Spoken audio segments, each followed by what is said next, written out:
to finish cutting, you just pull the excess dough away and voila, magic. You're left with just, yep, you just twist it around until the two ends meet and you just crimp them together. This is the shish barak, the Mjadra rice lentil dish. Beautiful, colorful, aromatic shish barak. Assalamu alaikum guys. Today she's preparing a traditional, delicious Lebanese dish called Shish Barak. It's basically similar to ravioli. It's dough that's had the filling of lamb filling on the inside, and then it's cooked in a Greek yogurt sauce. Very delicious, extremely delicious dish. Very authentic. So she's making 2 kilos. This is the dough mixture. She's making 2 kilos of dough. So you use 2 kilos of plain dough in the mixer. Stand mixer. In the dough mixer. On the slow setting, and she's slowly adding water to it.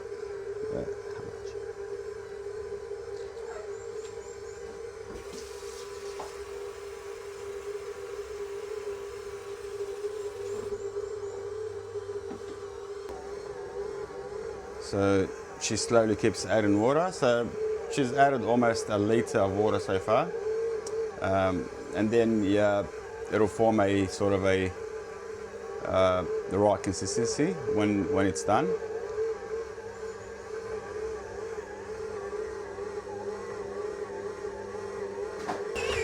So after slowly adding approximately about 1 liter of water, approximately. So depending on the type of flour, some flours are more thirstier than others, but on average it's about 1 liter of water to 2 kilos of flour. So you knead it very well in the mixer for at least 15 minutes. It needs to be well kneaded to get the right consistency. So now she's chopping the onions. So for each kilo of dough, of flour, so for each kilo of flour, we need 1 kilo of minced lamb and approximately maybe half a kilo of onions.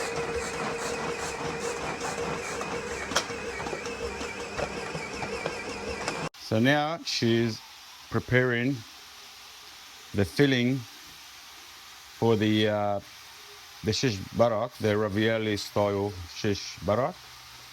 So it consists of lamb. How many? 2 kilos of lamb. And she just basically added some pepper. So, not yet. So okay. So basically, she's just cooking the moisture out of it first. It needs to sort of dehydrate a little bit. Let it sort of cook down a bit until the moisture starts evaporating. So this is the final product of the shish barak dough.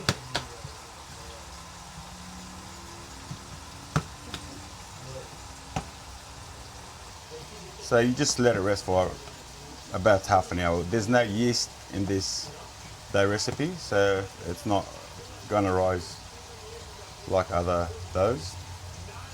So yeah, half an hour is fine.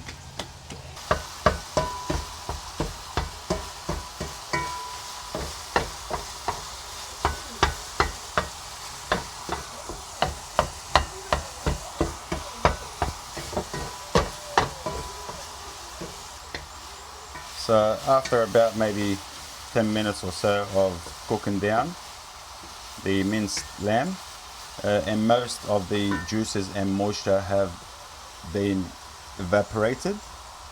At this point, you add about 1 tablespoon of ghee. That's optional. It just gives it that extra bang, you know. And then you add the chopped tomatoes. The chopped onions to the mixture. And you just season it with a pinch of salt and a pinch of pepper, or a bit more than a pinch. Pepper goes amazing with lamb or with beef in general, so don't be shy with pepper. You can't put too much pepper in my opinion. I love it. And you just incorporate it all together, mix it well, and you just cook it down for roughly about 5 minutes or so, just until the onions sweat down a little, and you just let them turn the heat off to the stove and just let it cool down, and then basically we'll start the filling process after that.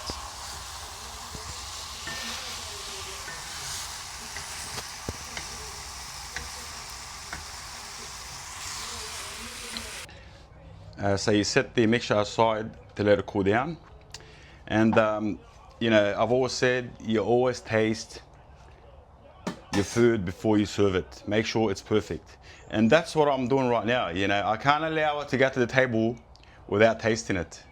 So I've decided to make a 3 foot long, 1 foot long sandwich wrap, just as a quality control. You know, because I like quality. You know. It's what I do. I control the quality. So you get a bit of flatbread. You smear it with Greek yogurt, and you lay a generous 2, 3, or 10 spoons of the lamb filling mixture. You slice a bit of cucumber on the top.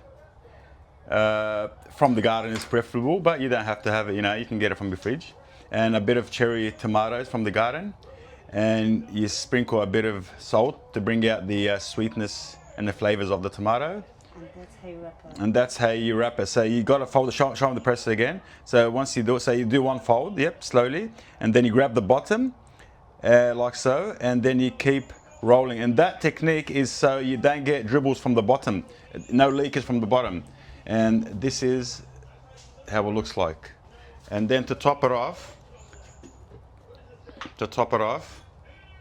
you get a dollop of Greek yogurt and place it right on top. Look at that. Look at that. Now that's what I call quality control. Bismillah.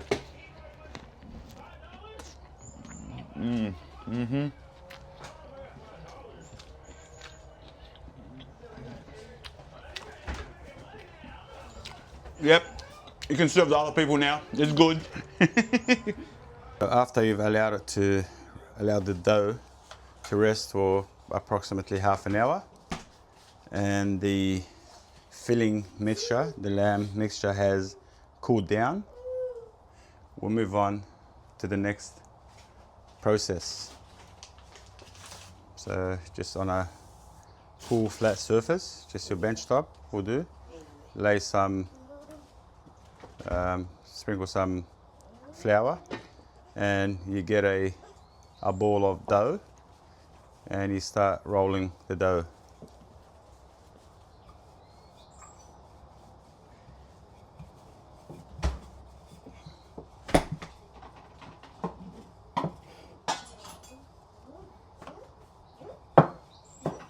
And this is the final product, and this is the thickness of the dough, nice and thin.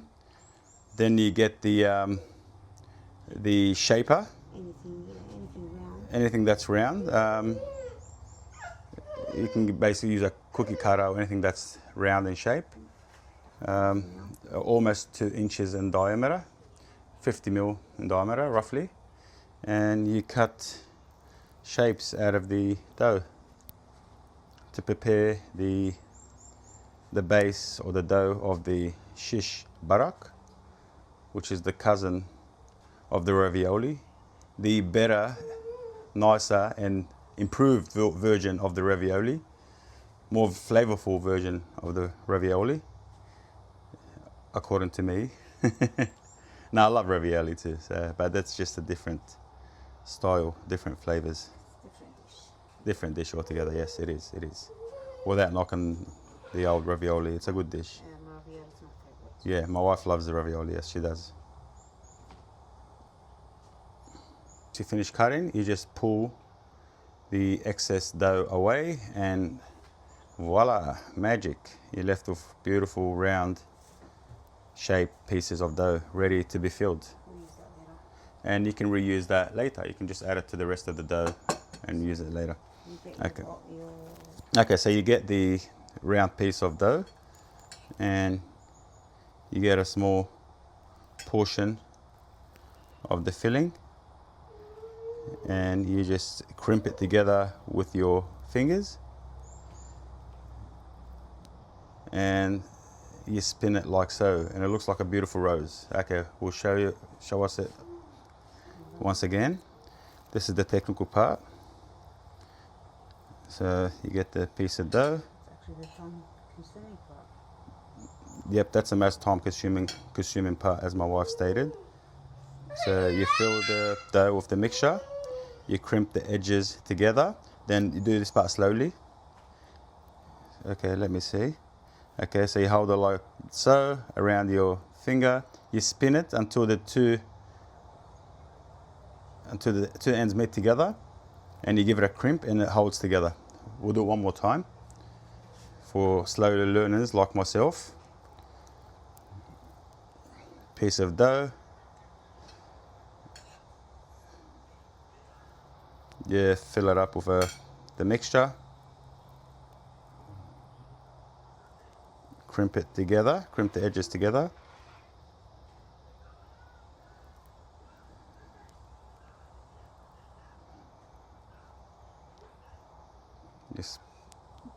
Yep, you just twist it around until the two ends meet and you just crimp them together and it holds. And you lay it on a tray with a bit of flour on the base so it doesn't stick. And you just keep doing it and doing it and doing it and doing it until you fill up the whole base. This is a very time consuming part, but it's absolutely worth it. Very satisfying knowing that you've done everything from scratch yourself. It's not the same to buy pre-made raviolis or shish barak pieces frozen and then just dump them in the pot. It's just not the same. Nothing more satisfying than doing it yourself. Okay, I'll just document this last one, then we'll move to the next step. And there you go. This is, like I said, this is an absolutely traditional dish. Not many, even Middle Eastern or Lebanese people do it themselves. You know, as you can see, there's a bit of, it's not very hard. I mean, you've seen the actual mixture, very simple, very basic. The dough is not very hard, but it's just, there's a bit of time involved, a few steps involved, you know, preparing the mixture, preparing the dough, time to rest, and, you know, making each piece at a time might be a bit time consuming. But my wife is actually making in bulk because she freezes them. So after she makes them, she'll just put them in freezer bags and snap freezes them. And when she needs them, so, you know, but this is all the hard work done. Once she needs them, she'll just take a bag or a few bags out and she just drops it on the pot with the yogurt sauce, which you'll see later, and voila, it's done. So it becomes a lot easier once you prepare. Preparation is a bit time consuming, but once this part is done, it becomes super simple.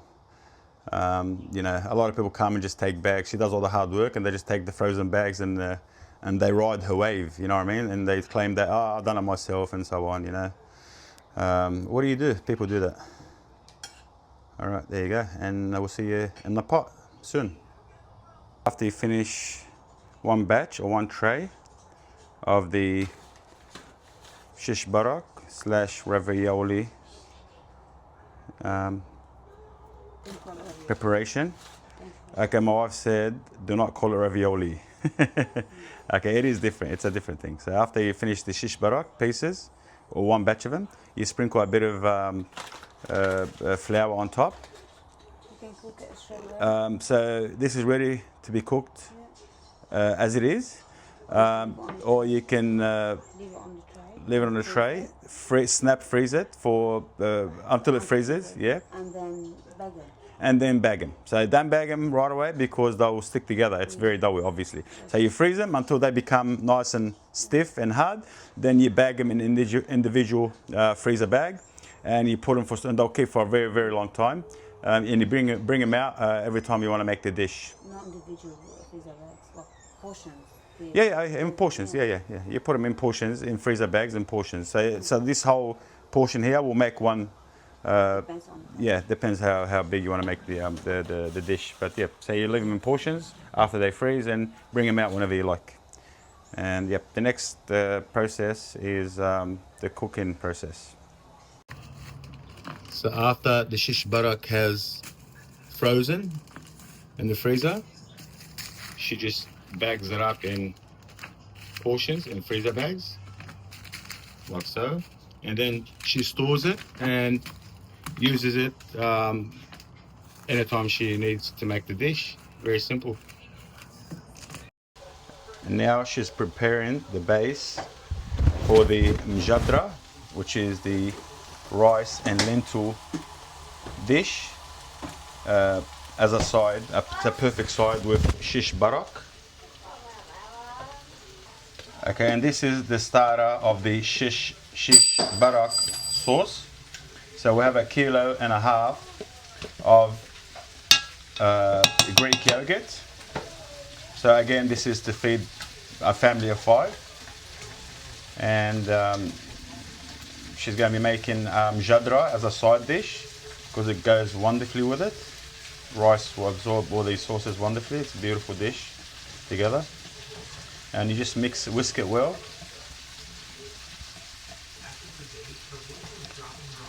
It's an amazing dish, this one, very authentic, excellent in winter time. It's very hearty and warming, super traditional. I've never met anyone that hates it. It's an amazing, delicious dish. So you break up the yogurt with water because this particular yogurt is very thick and creamy, and the sauce needs to be a bit runny because it's going to be on the stove for a while. It will thicken up later on. Spoon. So 1 tablespoon of cornstarch, corn flour, A bit of water. and a little bit of water. This is the thickening agent. I know my thickening agents. It's not really. It's not just for thickening, it's just for the yogurt not to split. Oh, okay, so there's basically a little hack for the yogurt not to split. Okay, as we know, yogurt tends to split once heated. So this is the trick to stop it from splitting, and also thickens it. And they have to mix it very well. And- the lumps in here. And it must be whisked together very thoroughly. There must not be any lumps, 0 lumps in there. Absolutely 0 lumps. Otherwise, it's a fail.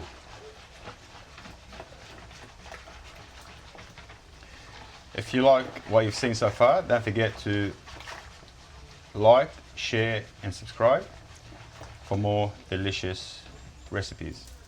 Okay, so you place the pot of the yogurt mixture on high heat and you constantly keep stirring it until boiling point. That's a very, very crucial point to prevent splitting. So high heat, constant stirring until boiling point. And stir in one direction. Stir in one direction. For some reason, must be in one direction. Very important. It is. Yeah. No, I don't doubt it. I'm just saying it as it is. Yeah. And here the pan, which is the base of the Mjadra, the rice and lentil dish. That's not the base. It's the actual topping. Okay, that's not the base, that's the actual topping. I knew that. And there's the lentils. Are they just getting soaked? Just wash. Just washed. top it up with water. Top it up with water. And Is it on fire, under fire now? Is it okay? So okay, just wash it. Top it up with water, about 1 inch roughly. more, because you need to put the rice in it. Okay, more than 1 inch. Maybe it looks to me like maybe just over 1 inch, 1¼ inches of water, because you need to cook the rice in it. She's saying, so allow for extra water. Is on high heat off the bat, high heat until boiling. We'll show you the next step anyway soon. So as you can see, she's stirring the onion mixture and the yogurt mixture at the same time while preparing the lentils. I taught her every trick in the book. Oh, yes. She admits it as well. Yeah. Yeah, no, she's good at that. Multitasking. So you cook the lentils halfway or 3/4 of the way before you add the rice to it. You can see the onion mixture is browning up nicely, and during this whole time she has not stopped stirring the yogurt sauce to prevent splitting. At this point you add the soaked rice straight on top of the lentils. Some salt. Salt. Add some salt, just a pinch of salt, and you stir it well, while at the same time stirring the yogurt High heat. on high heat, still on high heat, and at the same time still browning the onions. The yogurt is really cool. So this is boiling point on high heat, stirring the whole time, and the yogurt is ready to receive the shish barak dumplings, basically at boiling point. And you drop it in a few at a time while stirring. Maintain that stirring motion this whole time. You can see she's adding the shish barak.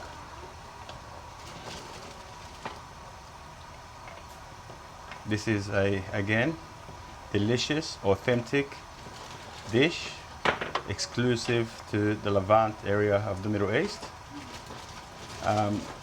It's a bit of a process, but does not disappoint. So after you dropped all your shish barak dumplings, mini dumplings, depending on how much you're making, how many servings, you keep stirring it again and bring it up to boil once more, because obviously the shish barak has dropped the temperature of the sauce, and you need to bring it up to temperature. So do not stop stirring until boiling point. And then you can stop after that. Shut down the gas, basically. The heat. Just stop stirring. Stop stirring. So okay, so keep the gas high or drop it to low. Okay, even when you after boiling point again, keep it on high, but you can stop stirring at that point. You never cook this on low. It has to be always be on high heat. Never cook this dish on low heat, not even medium heat. This is full blast kind of dish. It has to be on high heat all the time, from start to finish. Every yogurt dish. So that's in the rule of thumb. Every yogurt dish, if you're cooking with yogurt, do not slow down the cooking process or the temperature. Keep it on high heat the whole time. Maintain temperature, and you got to move quick. You got to move quick. And you only salt it at the end. And you only salt it at the end, right at the end when it's finished. The shish barak or the yogurt sauce and the shish barak has reached boiling point again now.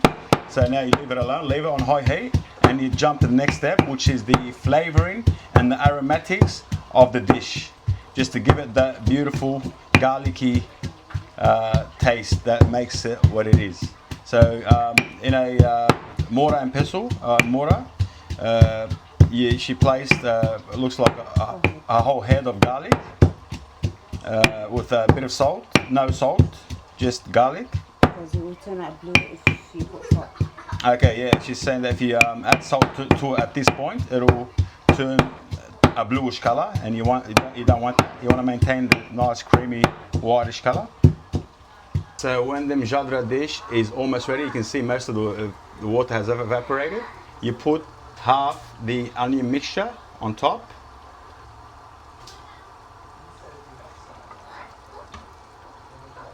Then you stir it. and let it finish the rest of the cooking procedure. The shish barak, once it stops stirring, only takes about 10 minutes to cook, so you got to be quick at this point. So now the smashed garlic straight into a shallow pan with some ghee, butter or ghee, some ghee, and she's going to cook it away, and she's going to add it to this mixture for flavoring. You know, it's a match made in heaven. So you just cook it for roughly about a minute, and then it starts releasing the aromatics of the garlic, and at this point you dump maybe a teaspoon of dried mint to it. Then straight over the pot, and you mix it with the yogurt sauce for the extra flavor. This is what makes the flavor. It's the aromatics, the garlic, the mint, and then at this point is when you add a pinch of salt to taste, and you mix it well. Let it cook for like 2 minutes. And literally just let it cook maybe for 2 minutes, 2-3 minutes, and that's it, you're done. You shut it down. You can see it bubbling away at this point. This is an absolutely divine dish in a cold winter night. It just warms the soul. Amazing, amazing dish. And this is the shish barak, the Mjadra rice lentil dish, done, nice and fluffy. And this is the finish line, guys. You can see the beautiful, colorful, aromatic shish barak dish pot right there, ready to be devoured. The Mjadra side dish, rice and lentil with caramelized onion, some pickles to cut through the richness, and this is a fancy Michelin 5 style plating right there. You can see the beauty of the dish, the Mjadra in the center. It's like a prehistoric ancient castle with the beautiful Mjadra protecting it. That's just a masterpiece, guys. You have to try this. Must try this. If you like what you've seen, please share, like, subscribe. The recipe is on the description, in the description box below, and I'll just give you a demonstration of how you devour this little beauty. Okay, so you take a bit of the Mjadra. Ooh. It's hot. It's going to be hot, but can't wait. Bismillah. Ooh. Look at that. Nice and velvety. Delicious. Absolutely divine. Bismillah.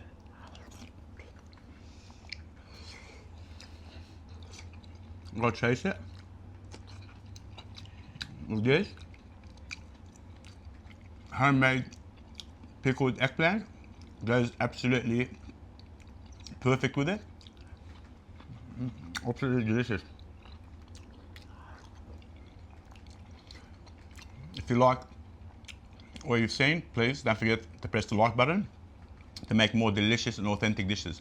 Assalamu alaikum wa rahmatullah wa barakatuh.